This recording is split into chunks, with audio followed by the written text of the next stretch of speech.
Mas o Nilo Peçanha era realmente negro, porque eu, por exemplo, eu não me eximo de falar que o Nilo Peçanha é o primeiro e o único presidente negro no Brasil, a partir do entendimento que eu tenho.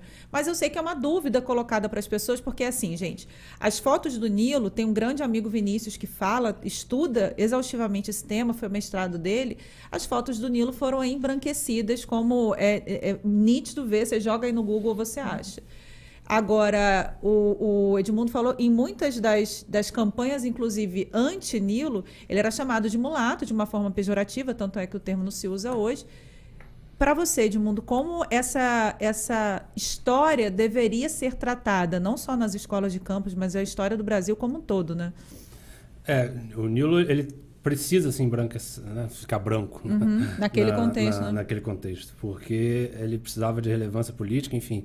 E na época, hoje já é difícil, imagina naquela época, né? Então, assim, essa história precisa não só ser contada, como precisa problematizada, né? Por que que o Brasil precisou, né, ter um presidente negro, precisou ter um presidente negro que você achava que queria ser, né, branco para a história, né? Enfim, por que não nos orgulhamos de ter um presidente negro, né, o primeiro presidente negro campista?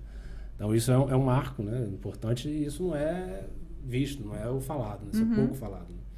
E Campos, né, como berço de Nilo, deveria ter essa visão. Aliás, é um papel que vocês fazem aqui, né? Trazer para o educador de Campos, trazer para professor de primário, tudo, trazer essa história. Porque o Nilo foi presidente do Brasil em Campos, nasceu em Campos, foi presidente do Brasil, ótimo. É uma história legal. Mas como foi? Qual luta ele se engajou? Por que ele chegou?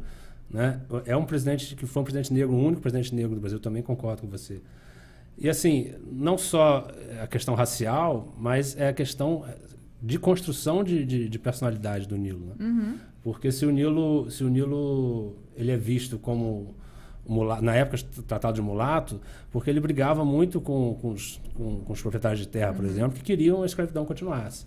A escravidão era não só até então, né, aceita por lei, como era uma fonte de renda, né, muito a base da grande. economia, a base da economia. Então, assim, não é raro você ver campistas aí também da época defenderem arduamente na imprensa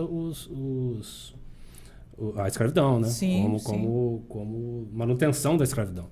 Então, o Nilo vai de encontro. É difícil, né? Você sozinho, né, negro, lutar na época contra tudo isso. É muito mais agressivo que hoje em dia.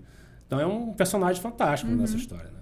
Como que ele lutou isso e por que a história dele é ressignificada até hoje, né?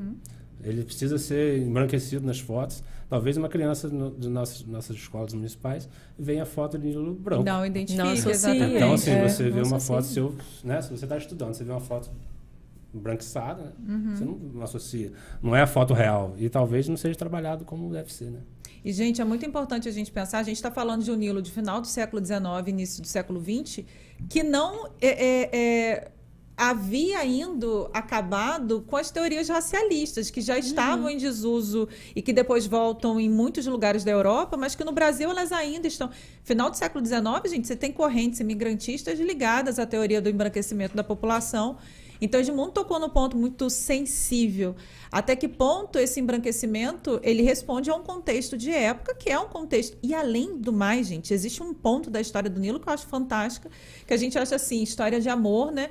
Mas é a história que fala muito sobre ele. O Nilo era um homem comum, de poucos recursos, que constrói a sua própria carreira política, ascende politicamente, que vai se apaixonar por uma mulher e que vai ser correspondido, que era de uma família mais abastada, uma família nobre, branca, e que vai enfrentar muitas dificuldades para conseguir consolidar esse relacionamento. No final, ela acaba fugindo para se casar com ele no Rio de Janeiro, e os dois vivem uma linda história de amor, né, que é reflexo, aí que a gente diz, a história da vida privada que conta da história pública, que conta justamente o contexto de época, né, dos preconceitos e tudo isso. Exato, exato.